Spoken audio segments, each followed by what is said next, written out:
Obviously, as the investigation unfolded, did you have people take pictures of the location?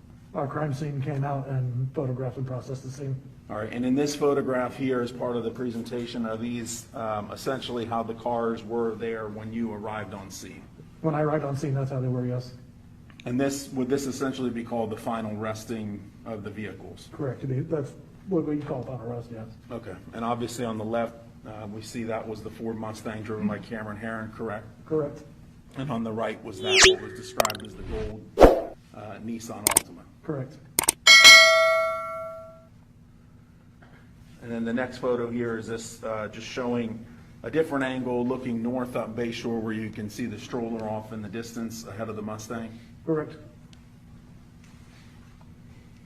Now this next photograph here, that would be for the record of just a photograph up close of the Mustang where there's damage on the driver's side portion of that vehicle. Did you, in your investigation, determine, in fact, what you believe to be what had caused that damage there at that location? Would be the impact with the victims. Okay, and was it also impact with the stroller that was carrying Lilia, the Correct. child? Correct. And then the next slide, did you further just document a close-up just showing the damage, showing the strike? Was that picture consistent with the strike with both victims being there on the left driver's side of the vehicle? Yes. Okay. And then in the next picture, did you document that there was some damage to the vehicle there in the passenger bottom portion of the window, indicating where the victim had struck the windshield? Correct. And then in the last photograph here, is that a photograph of the stroller, just documenting the damage? Yes, that was the stroller would have been when we arrived. And was that damage, did you at some point verify that that damage was consistent with that damage there on the driver's side front portion of that Yes, Ford Mustang? You can line the stroller up with the Mustang, and you can see how it fits in there perfectly.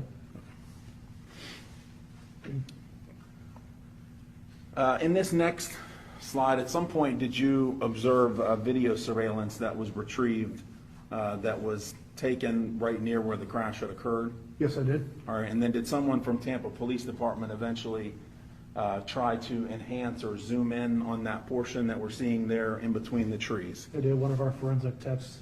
All right, and if you can just describe to us, before I play it, essentially kind of what we're going to be looking for here before I play this video. And that would be looking kind of southeast on Bayshore. So northbound lanes are going to be, where your green boxes, you're going to see, that's after the crash. Come through that green box area there, and the two cars will. All right, so what we're seeing there as far as like the reference point of that gazebo, just beyond that gazebo across the street through those trees, is that essentially where the impact had occurred? Yes. And the bottom portion of that video that's enhanced showing in between those two trees, is that where we'll see the two vehicles come through and pass through prior to the collision? Yes. I'll go ahead and play this at this time.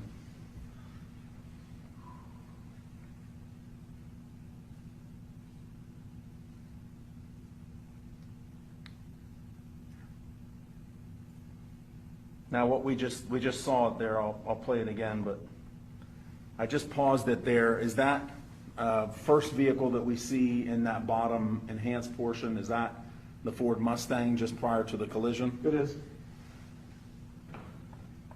And then, I couldn't stop it, but let me play it again, but the vehicle that we see right behind him, is that the Nissan Altima? It is. And did you determine during your investigation that those vehicles, based on this video and based on the witness statements, appeared to be very close to each other prior to the impact? They were. Okay. But was the Ford Mustang the vehicle ahead of the Nissan Altima? The Mustang was in front, yes. And in this case, there wasn't any evidence, and nor does the court believe that there was any specific intent to do harm, in this case, to the victims. But there was intent to drive at an egregious speed, 102 miles an hour, regardless of the consequences and regardless of who that ended up harming. And then the second part of that, second component, is the harm caused. And in this case, it's just impossible to have greater harm than the harm that occurred in this case, which was the loss of a mother, loss of a baby, and really the loss of a family as it existed when this occurred.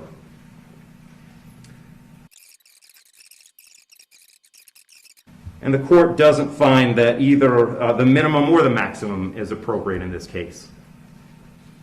I've said it several times, that serious nature of the offense, egregious nature of the conduct, and mostly the harm that's been caused prevent me from putting this as a bottom of the guidelines minimum case.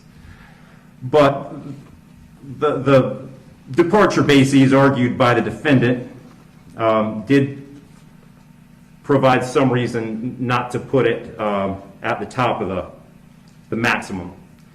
And specifically, the court did take into account that the defendant's 18, certainly responsible for his actions, and he's being held accountable for his actions.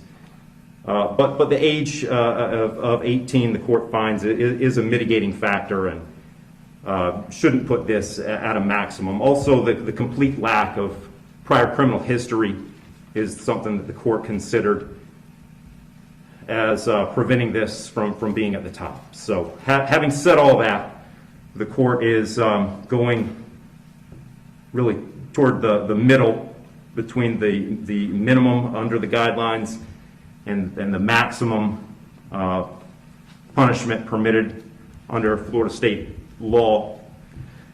So on count one, vehicular homicide, the court's going to adjudicate the defendant guilty, sentence him to 9 years in the Florida State Prison. On count two, same charge, the court will adjudicate the defendant guilty, sentence him to 15 years Florida State Prison, and that'll run consecutive to count one, for a total 24 years Florida State Prison. Count three is a misdemeanor, unlawful racing on a highway, so the court will adjudicate the defendant guilty, sentence him to time served. Give credit for time served, I believe, 2 days. Court will impose mandatory court costs. Mr. Herrin, you have given up the right to appeal the determination of your guilt or innocence. You do have 30 days to appeal the sentence of the court. And I'll direct the bailiffs to take Mr. Herrin into custody.